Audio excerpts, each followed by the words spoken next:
Assalamualaikum warahmatullahi wabarakatuh. Selamat sore kepada Pak Okto selaku dosen dari mata kuliah Metodologi Penelitian. Perkenalkan, saya Herlambang Primaswiro ingin mempresentasikan hasil penelitian saya yang berjudul Analisis Loyalitas Kerja Karyawan pada PT Singa Laut Perkasa Batam. Baik, mohon izin kepada Pak Okto untuk saya memulai presentasi ini.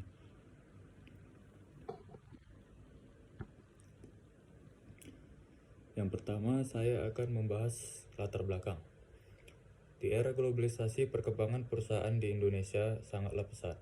Hal ini dapat dilihat dengan semakin bermunculan perusahaan yang bergerak di bidang industri maupun penyedia barang dan jasa. Era globalisasi ditandai dengan perubahan-perubahan pesat pada kondisi perekonomian secara keseluruhan. Hal ini telah menimbulkan suatu tuntutan yang harus dipenuhi para pelaku ekonomi maupun industri. Pencapaian tujuan perusahaan melalui loyalitas kerja karyawan. Loyalitas karyawan pada suatu perusahaan ditunjukkan dengan komitmen karyawan dalam perusahaan.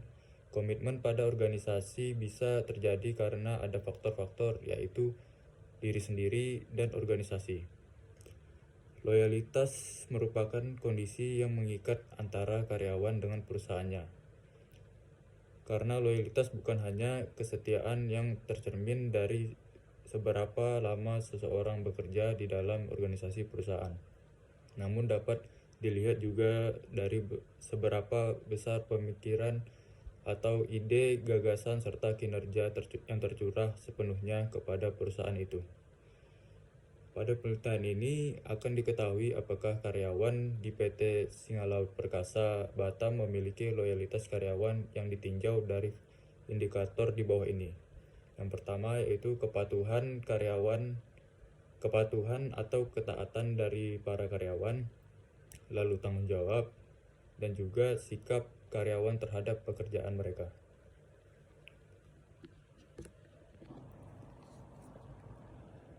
Yang kedua, rumusan masalah dan tujuan penelitian. Rumusan masalah dari penelitian ini adalah bagaimana loyalitas kerja karyawan pada PT Singa Laut Perkasa Batam. Untuk batasan masalahnya berfokus pada loyalitas karyawan pada PT Singa Laut Perkasa Batam. Dan tujuan penelitian ini adalah untuk menganalisis loyalitas kerja karyawan pada PT Singa Laut Perkasa Batam. Yang ketiga, kegunaan penelitian dan sistematika penulisan. Kegunaan penelitian terbagi menjadi dua, yaitu kegunaan ilmiah dan kegunaan praktis. Untuk kegunaan ilmiah, yang pertama, dengan adanya penelitian ini diharapkan dapat menambah wawasan dan pengetahuan mengenai loyalitas karyawan. Lalu, penelitian ini juga diharapkan dapat membantu melatih berpikir secara ilmiah dan rasional. Yang ketiga, penelitian ini sebagai salah satu sumber referensi untuk kepentingan keilmuan dalam mengatasi masalah yang berhubungan atau sama di masa mendatang. Yang terakhir, penelitian ini sebagai salah satu sumbangan pemikiran yang bermanfaat bagi pihak-pihak yang membutuhkan. Untuk kegunaan praktis, yang pertama untuk perusahaan, lalu untuk penulis, dan juga untuk pembaca. Sistematika penulisan terdiri dari bab 1, bab 2, dan bab 3. Bab 1, pendahuluan, memuat dan menjelaskan tentang latar belakang, rumusan masalah, tujuan penelitian, kegunaan penelitian, dan sistematika penulisan. Bab 2, tinjauan pustaka, berisi teori-teori yang mendasari masalah yang akan diteliti, kerangka pemikiran, hipotesis, dan penelitian terdahulu. Di bab 3, metode penelitian menjelaskan tentang jenis penelitian, jenis data, populasi dan sampel, definisi operasional variabel, teknik pengumpulan data, teknik pengolahan data, dan teknik analisis data. Yang keempat, tinjauan teori. Berikut pengertian dari manajemen. Manajemen adalah kegiatan atau usaha yang dilakukan untuk mencapai tujuan dengan menggunakan atau mengkoordinasikan kegiatan-kegiatan orang lain. Menurut Putra tahun 2015. Sedangkan fungsi-fungsi dari manajemen yaitu berfungsi yang pertama sebagai perencanaan, pengorganisasian, fungsi memimpin, dan juga fungsi pengendalian. Aspek-aspek pada manajemen, yaitu man, manusia, money, uang, materials, bahan-bahan, machines, mesin, methods, metode, dan yang terakhir market, yaitu pasar. Faktor-faktor dalam manajemen. Yang pertama penyelenggara, kedua instruktur atau pelatih, yang ketiga peserta, yang keempat perencanaan kebutuhan, yang kelima kurikulum. Yang terakhir indikator. Yang pertama adalah target, kedua kualitas, yang ketiga waktu penyelesaian, yang keempat taat asas pekerjaan. Lalu kita akan membahas tentang manajemen sumber daya manusia.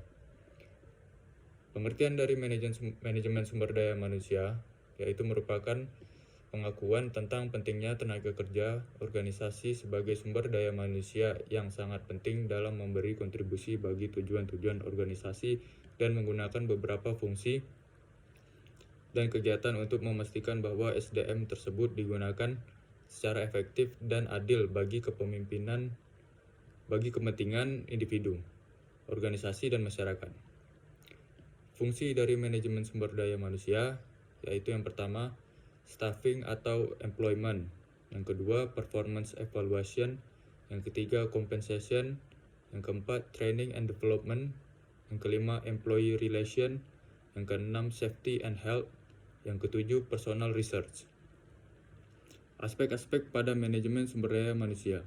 Yang pertama analisa pekerjaan, yang kedua penyusunan perencanaan, yang ketiga pelaksanaan pendidikan, yang kelima penyediaan intensif, yang keenam penilaian prestasi kerja,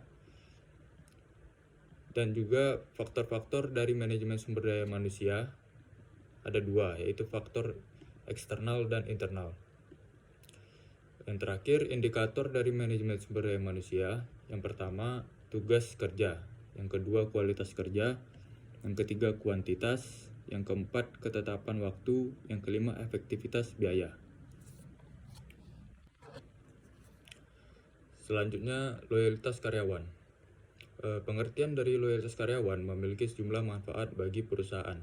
Dalam hal keuntungan, karyawan loyal cenderung melakukan lebih baik dari yang diharapkan dengan memotivasi tertinggi dan kemampuannya. Selanjutnya aspek-aspek dari loyalitas karyawan.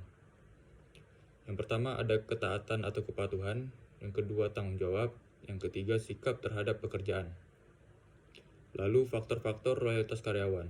Yang pertama faktor rasional, emosional, dan juga kepribadian. Indikator loyalitas karyawan ada 4. Yang pertama kepatuhan, tanggung jawab, dedikasi, dan juga integritas. Yang keenam, kerangka pemikiran. Kerangka pemikiran dapat dilihat pada susunan tabel di atas. Selanjutnya yang ketujuh, metodologi penelitian. Yang pertama, jenis penelitian. Jenis penelitian yang saya gunakan yaitu menggunakan penelitian kualitatif yang dianalisa deskriptif. Yang kedua, jenis data. Jenis data yang saya gunakan adalah data kualitatif yang bersumber pada data primer dan data sekunder. Yang ketiga, teknik pengumpulan data melalui 3 tahap, yaitu orientasi, eksplorasi, dan member check. Yang terakhir, populasi dan sampel. Populasi karyawan PT Singa Laut Perkasa Batam berjumlah 8 orang. Dan sampel yang saya gunakan berjumlah 8 orang pula. Selanjutnya yang ke-8, definisi operasional variabel.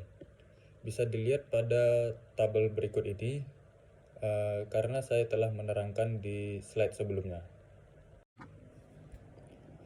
Selanjutnya teknik pengolahan dan analisis data. Teknik pengolahan yang saya gunakan ada 4 tahap.